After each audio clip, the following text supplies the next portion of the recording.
You know, this summer at the movies proved that despite all those ads, size doesn't matter to film fans. Godzilla, the $100 million monster movie with the equally expensive ad campaign, flopped. Another Hollywood blockbuster that went bust. So tonight, we take you to a little company here in New York that successfully made monster movies for years on shoestring budgets that would make a major mogul swallow his cigar.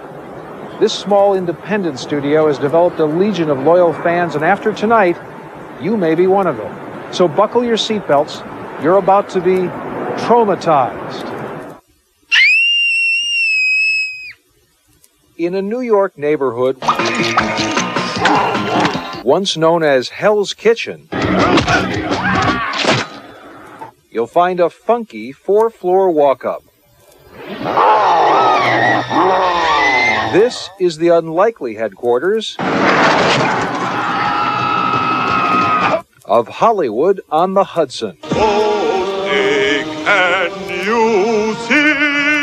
Well, actually, this building originally was a Johnson and I.M. Pei glass and steel structure. Really? We totally renovated it, and we brought it back to its original landmark modest statement. That's Lloyd Kaufman, and this is his movie company. First of all, what does TROMA mean? TROMA means excellence on celluloid, from the ancient Latin. What? Okay, but in plain English, TROMA means B movies, and the B in this case means blood, breasts, and beasts. A TROMA classic, nymphoid barbarian in dinosaur hell. Or perhaps something a bit more, well, toxic. Toxic Avenger is about a nerd who falls into a vat of toxic waste and comes out a deformed do-gooder. Toxic Avenger is the only movie in the history of cinema which contains a full head-crushing scene, female masturbation, dismemberment, a dog being blown away with a shotgun. It's the only film of that kind that was made into a children's cartoon show. This'll teach you to mess with a hideously deformed creature of superhuman size and strength. Indeed, since it came out in 1981, it's made millions, inspired 2 sequels, sold more than 200,000 videos, and spawned enough merchandise to shame Godzilla. To be fair, TROMA's also paid tribute to no less than Shakespeare. Parting is such sweet sorrow. Totally sucks. In the recent Tromeo and Juliet, all the romance and tragedy of the original. Not to mention the car crashes, dismemberment, and kinky sex that Shakespeare always wanted but never had. Somewhere, the bard is smiling.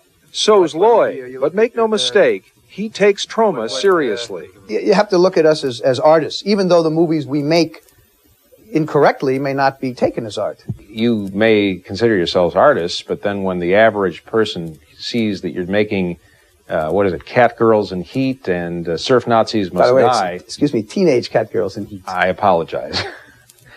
That doesn't exactly sound like high art. If art comes from the heart and the soul, there is no question that the body of work that TROMA has created is from our hearts and souls, and that may be just the reason why TROMA has staggered along, has been so successful all these years. Now at this point, you're probably asking yourself, who in the world actually watches this stuff? You may be sorry you asked.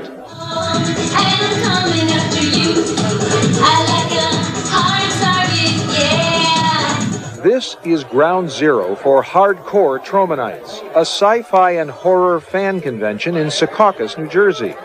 Here you'll find freaks, geeks, slackers, bikers, biters, the funky, the chunky, the hairy, and the scary. TROMA's display is a magnet for the devoted. They're not for everybody. Like, my mom definitely wouldn't watch these types of films, but me and my brothers go nuts. We sit there, we watch them, we laugh, we cry, we rejoice. Speaking of which, there's Lloyd, and over there, TROMA's co-founder, Michael Hers. Well, that's really an actor hired to play Hers, who avoids publicity as much as his partner craves it. By the way, they look nothing alike. It's hard for me to tell because, I don't look at myself in the mirror that often. Coming here is a cheap way to promote the product, and at TROMA, the formula for success is maximum impact from minimum budget.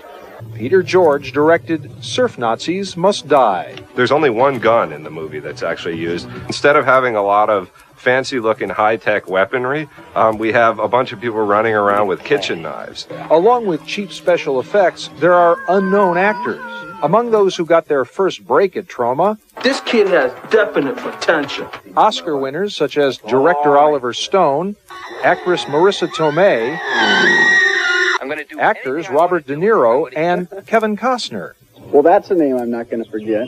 But he is in Sizzle Beach, USA. Here we are, Sizzle Beach, USA. Hot sand, hot bodies, and hot nights. Kevin Costner obviously loved Sizzle Beach and the water, because what did he do a few years later for $200 million? Waterworld.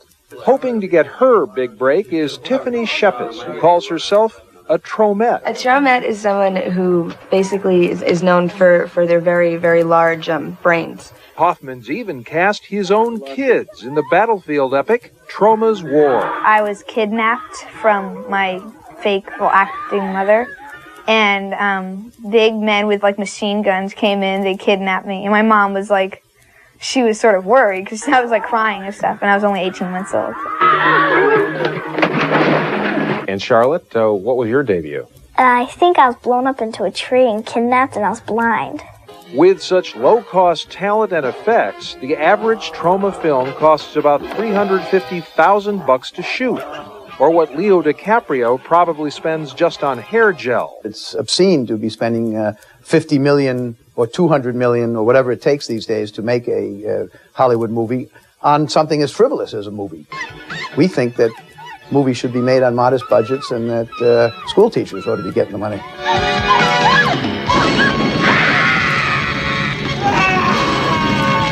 Now, Kaufman's not the first to succeed by making movies on the cheap. That was his mentor, the legendary king of the bees, Roger Corman. Well, it's very weird because Lloyd talks a blue streak, makes the wildest films of anybody I know, but is actually an honors graduate of Yale with an impeccable academic background. That's true. In fact, Kaufman majored in Chinese studies and dabbled in the stock market before starting TROMA. He truly walks to the beat of a different drummer. Kind of a jazz drummer, but a different genre. Pat Kaufman is Lloyd's wife of 24 years and, get this, New York State Film Commissioner.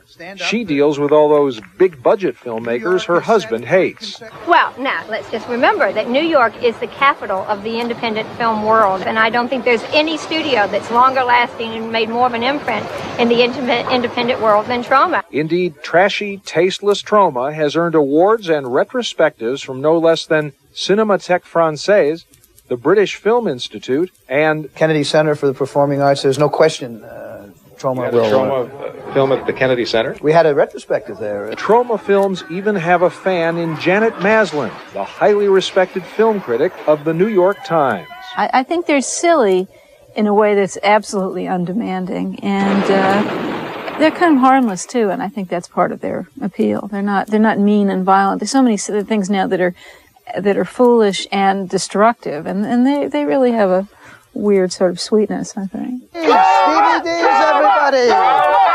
Maybe it's the sweet smell of success. If so, the TROMA aroma has gone global. The Cannes Film Festival.